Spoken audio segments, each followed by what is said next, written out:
Polisi menangkap pelaku pencurian sepeda motor di Merauke, Papua Selatan. Pelaku akhirnya ditembak lantaran coba melarikan diri. Pelaku pencurian sepeda motor ini merupakan residivis kasus yang sama dan baru saja keluar dari penjara 2 pekan lalu. Pelaku akhirnya ditembak lantaran mencoba melarikan diri saat akan ditangkap. Pelaku melarikan diri ke perbatasan RI Papua Nugini.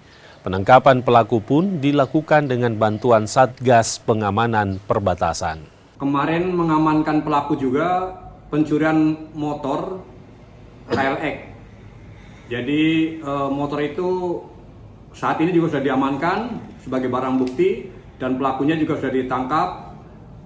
Di mana kejadiannya pelaku membawa lari motor tersebut pada saat yang punya sedang memanasi kendaraannya. Namun saat itu ditinggal masuk ke dalam rumah dan begitu keluar ternyata motor sudah dibawa lari oleh pelaku.